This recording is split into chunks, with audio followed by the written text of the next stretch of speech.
Hi, welcome to Murf and E Unfiltered, Zero BS Biz Talk. I'm Kathleen Murphy, and I'm here today with Elliot Grossman, my co-host. How are you, Elliot? I'm doing great, Murf. How's the summer? Summer's been going really well. I can't believe we're almost through with it. I'm not quite ready. The leaves will be turning soon. True. So today we're going to talk about one of my other favorite topics. Last week was motivation, and we're going to be talking today about advocating for yourself and how important it is to do that. Any thoughts? Yeah, initial absolutely. thoughts? I know we were talking earlier about this, so we can just jump right in. Yeah, absolutely. You know, it's funny when you sent me, a few topics and you kind of batted around, what do we want to do?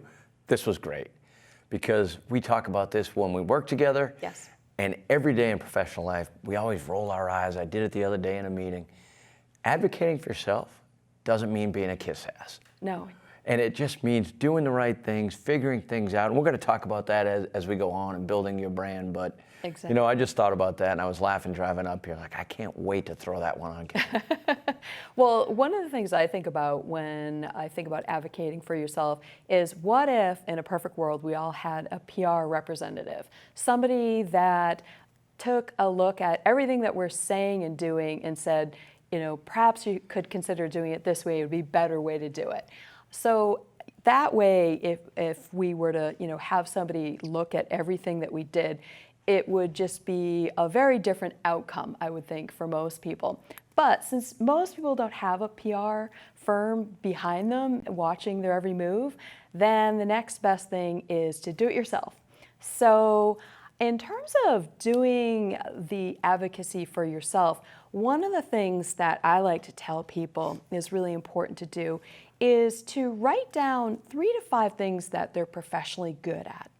We all have things that we're great at, and so writing these down this helps us in terms of thinking about how do we set ourselves up well to advocate for ourselves. What about you? Yeah, I think, it's interesting. When you're fresh out of school, you're going for your first job and you're trying to figure out what am I good at? And you're thinking about that in the interview process. As you get hired, you figure things out, what I'm good at, what I'm not as good at, and you want to be able to continue to work at it. So I started doing this a long time ago, right? Write 2 or 3 examples of what you think you're really good at and 2 or 3 examples of what you're not, and continue to try to work on that, right? Which is a good way to start advocating for yourself. If I know I'm good with this, I need to get better at doing other things as well. Another thing that I tell people and that I've done myself is we sometimes have a different lens on ourselves. We look in the mirror and we may see things differently than other people do. And other people's perception can really help us also to advocate for ourselves, because oftentimes they'll tell us things that we've just clearly missed and that we should absolutely take into account for advocating for ourselves.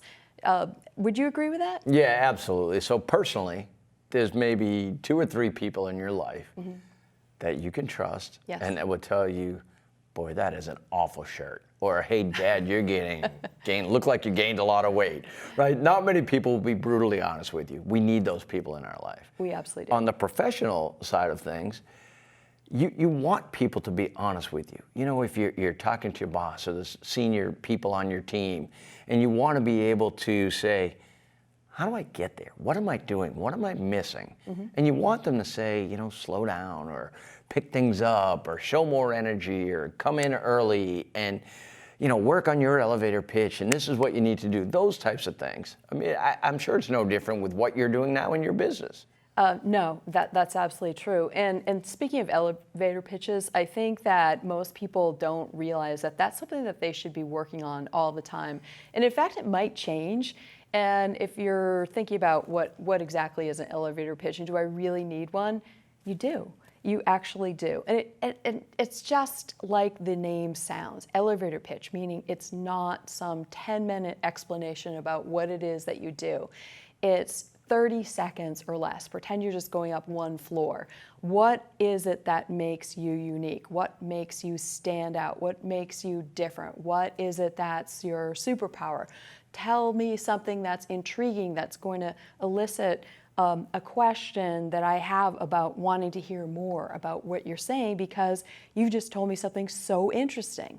Yeah, absolutely. You know, it's funny. We live in a different time now, right? Social media is a little bit crazy. So I'm at dinner with my kids the other night, and I try to have them put their phones down, Good but they luck. don't.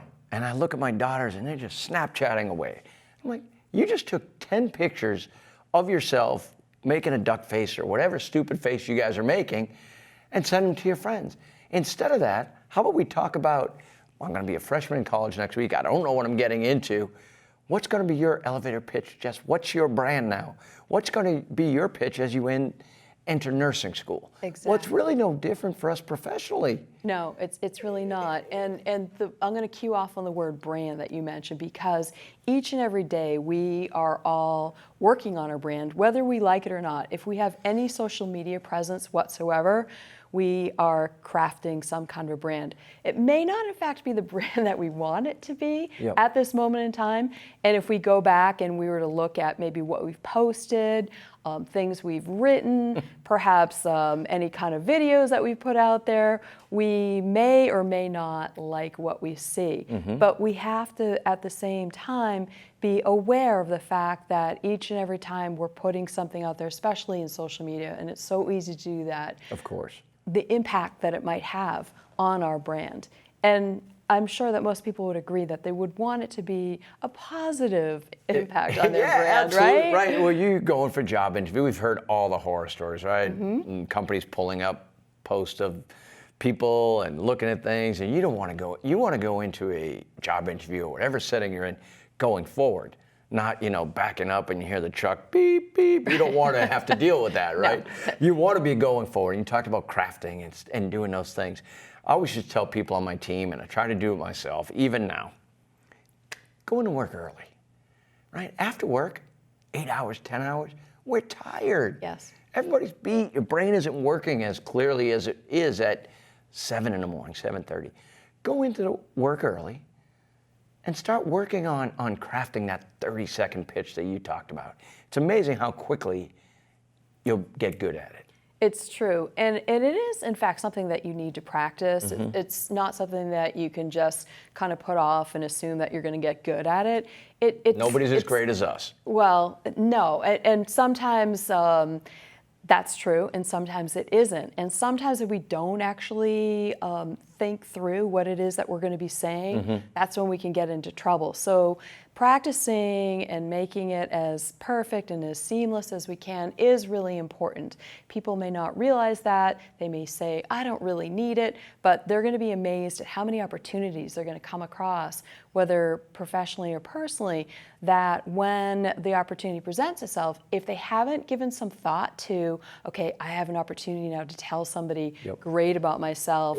Oh no, what do I say? And you just kind of get starstruck, or That's your right. just brain freezes up and you just can't think absolutely straight. right. That happens. Of course it happens. Especially in interviews for people. So of tell me course. about yourself, Elliot. Well, because we're humans and we're not robots. No. And the challenge that, and people can see right through it, you go back to the brown-nosing, kiss-assing part of things, is you can see right through it. If you're interviewing people, we've all done it, they sound like robots. It's about you, your brand. We need to be personable, right? do. We need to continue to go on that brand and be as personal as possible. And you shouldn't have to practice being yourself. No. However, you should practice on being intelligent, articulate, and feel good, not only in front of the cameras and the bright lights, but also when you're sitting across from somebody that you want to impress. Right, exactly. Yeah. And there is a fine line between somebody coming across as being impressive and somebody coming across as being a brown noser or a kiss ass. Sure. Whatever frame of words that you. That's tough. I like you, Murf. Whatever You word. went outside your comfort zone. Well, sometimes that's okay to do that. right. But there is that fine line in terms of maybe coming across in a way that's going to really harm your brand. And so when you think about it from maybe some of the examples that you've come across yourself when somebody has crossed that line, I can think of one instance where I was interviewing somebody and everything was going really well. They were probably slated to get the position. And then at one point they just crossed the line and they started telling me things that they clearly should not have perhaps brought up during that period of time. Maybe not ever. And they Right. got a little bit too personal with some information that I just did not need to know about that. And it didn't help them. And they ended up not getting the job because it presented to me the fact that they just weren't good at judging Sure. when it was the right time to provide critical information or information that maybe should be edited out or just not stated at all. And I'm sure you have some pretty funny stories. Yeah, and I actually had one just yesterday, which is wild that we're talking about this, but kudos to you, right? Because I think when people start feeling comfortable in an interview, it's a very stressful time. Whether you're talking to your manager, not even just interviewing, just, hey, Kathy, can you come down here? You're talking to the vice president of the company, whatever it may be.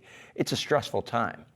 You want to be yourself. And if you're in that situation, somebody comes in your office, or when you're talking to somebody at a company, it makes it a little more, because you made them feel comfortable, they were trying to be really personal and be themselves, they crossed the line. Same thing happened yesterday. We were interviewing a gentleman for a position. Mm-hmm. Everything was going great until he started talking about conspiracy theories and the government and a lot of these crazy things. And we were like, okay, we're good. Right. There are certain topics. And they talk themselves out of it. Sure.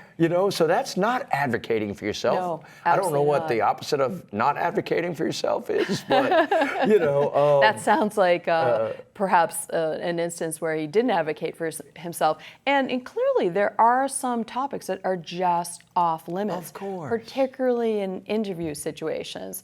Don't talk about politics. Don't talk about religion.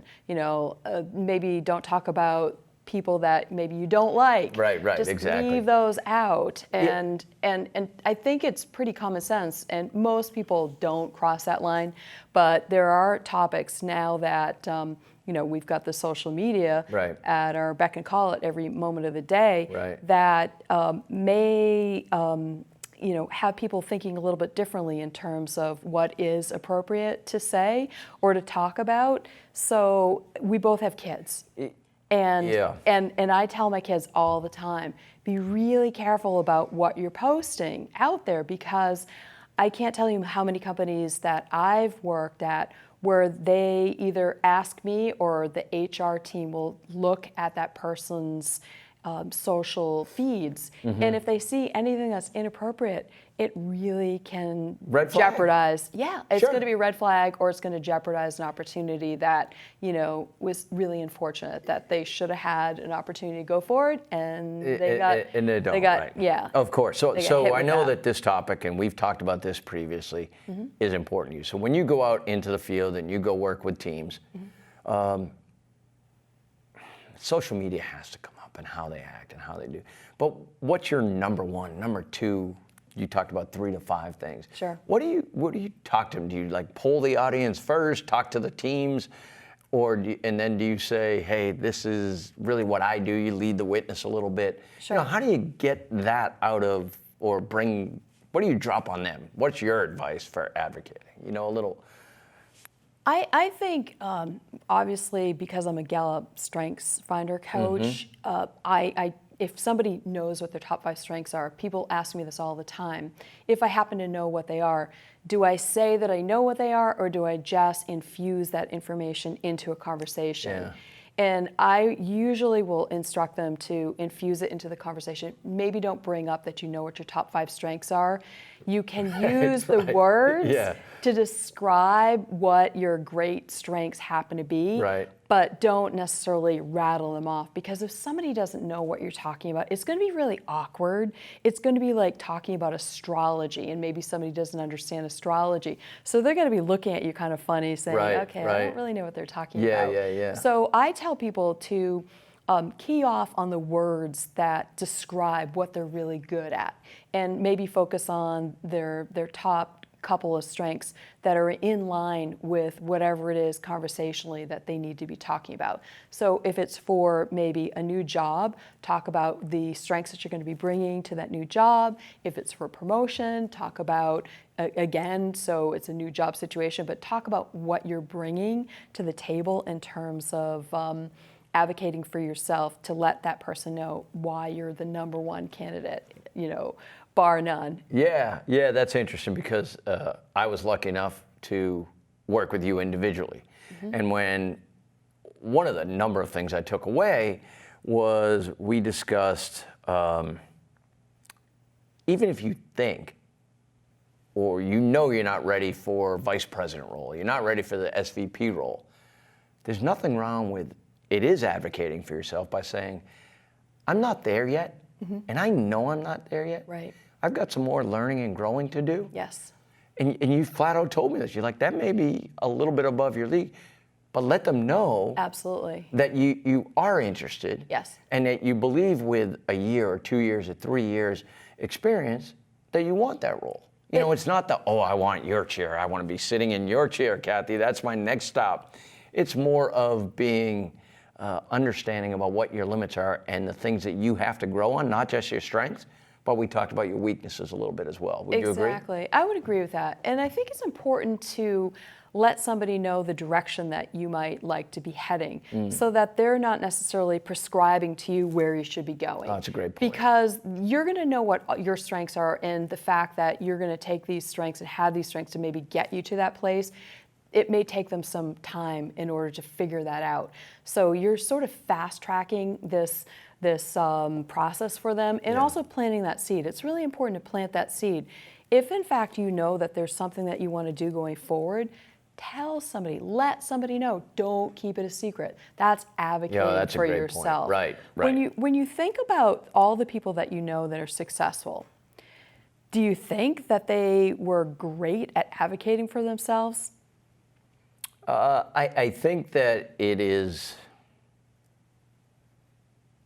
Yeah, I mean, short answer, sure. I think they are, but they might have, there's a number of different ways to go about it, right? Yes. And so learning, listening, talking, joining up with senior members of the team, trying to get an understanding. I don't know, if you're at a publicly traded company, going to the the earnings call and listening in and then being able to speak intelligently if something else comes up along the way. Those are the things that you help advocate for yourself. Exactly. So I think, yeah. Do I think they were always good at it? No. And I think you learn it and listen along the way. absolutely. And another twist to this in terms of advocating for yourself could in fact be to leverage off of having other people out there advocate for you. I mean, there's nothing better than being endorsed by somebody else. You can talk about yourself all day long, but to hear it credibly from somebody else talking about what you're great at, if there are people that are in your sphere of influence or people that you know that can help to advocate for you, there's nothing better. But it takes time to figure out who those people are. That's absolutely right. And to get them to actually cooperate. Right. And do Right. so in a way that's not contrived. You want it to be natural. You want it to be... Of course. Yeah. It's interesting because in our professional lives, you have used me as a reference Yes. to advocate for you, though it was easy. Thanks. And on the flip side, you did the same for me. Yes. And I said, Kathy, would you mind being a reference? Well, being a reference is advocating for yourself because you need that person. Absolutely. Everywhere you go, they're always looking for references. You do. Yeah. You absolutely need that. One of the things that we practiced and that I brought up to you in terms of being able to leverage technology was we practiced doing mini interviews. Yeah. Remember doing that? I And do. at first you thought, oh my gosh, Kathy, I don't know if I can do this. and it wasn't even so much an interview. It was really just a hello, a greeting that I had you record that you could send to the person that you're interviewing with. And I said, try this because it's going to set you apart from everybody else because not too many other people are doing it and they're really not comfortable doing that. That's right. So remember how we were practicing back and forth? I do. You know, it's Making funny. that happen? Oh, it was awful. Everybody's awful. Nobody's perfect the first time. No. But when you talk about advocating, it's not just a thank you note. Mine was a thank you note type of thing instead of just writing a note, Yes. handwritten note, which is always great. Yes. Or an email, Yes. which is nice, not as tough. But when you send a little personal touch, as you said, it was great. What I started to do is incorporate that into regular day business practice now, advocating for myself. I love that. Great Good. job doing a demo today with your team. I enjoy being out in the field with you guys. I'm hoping that we can work together down the road, that type of thing. How are people reacting to Yeah, that? it's been incredible. It has Not too been, many other people are doing it, No, are I don't they? think anybody's doing it. You know, I sell chemicals, and a different world now. So nobody's doing it. No, you're with way the, ahead. With the crowd that I'm doing, I don't know if I'm way ahead, but I give you credit for all that, because honestly, I never would have thought of that. But we have it. Everybody has it right there at our fingertips, You've got your phone. It's really easy to do. If you haven't done this before, what I tell people to do is just put together a little outline, a script that's going to take no more than, say, 30 seconds. Make it really quick. Make it easy. And just practice. Just keep practicing with your phone. Do it again and again and again. It's part of your sort of. It's your brand. It's your brand, Yeah. and it's going to help you with putting together the advocacy for yourself that maybe one's not comfortable with yet. And you get to see yourself in action. You get to see, how do I come across? That's right. And that can, it's really, I will it's tell you. eye-opening, but it's fun, right? It is, but it can be a little hard to watch. Do you agree? Do you remember the first time? I remember going back and forth and you're saying, Murf, this is really hard. I don't like the way that I look at my hair, look at this, look at like that. People really are not paying attention necessarily to that. They're paying attention to how you're delivering your message, your tone of voice, are you smiling, do you come across as somebody that's approachable? Yeah. So many other things that work in your favor. But you've got to see how you come across. Of course. And it is advocating for yourself. And you don't have to be in sales, marketing. That's why we do this, right? That's marketing right. and sales. But it's about when you're advocating for yourself, you got, like you said, 20, 30 seconds of quick, hey, boom, let's go. And you get to show your personality again. It's so important. It's great. It really is. And I love how you brought up personality, because advocating for yourself is giving somebody insight into your personality. Everybody has a personality. Some people may not be happy with their personality, but most people in general have a decent personality. And it's sometimes something that we just need to build upon if we're not feeling great about our personality in terms of how we come across. And as we were talking about, using the video to see how you come across can really be enlightening. And I really encourage people to try it because it's so easy to do.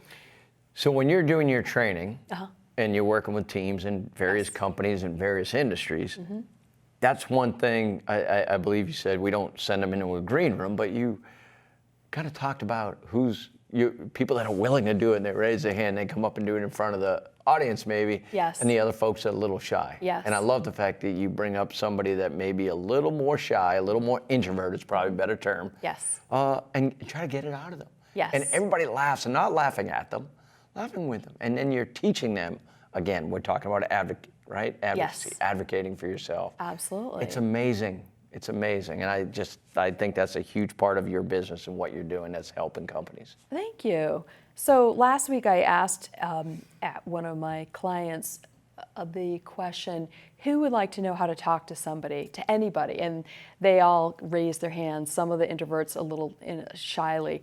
But at the end of the day, I said, this is possible to do. And I gave them some tips in terms of how they could go about doing that. And this kind of leads into next week, we're going to be talking about finding your purpose. And so I can't wait to talk about that because it really dovetails nicely into what we're talking about today. But most of all, I want to thank Elliot for being here today. That was a lot of fun. That was great, Murf. Thank you very much. Well done, my friend. Until next time. Yep, can't wait. Thank you.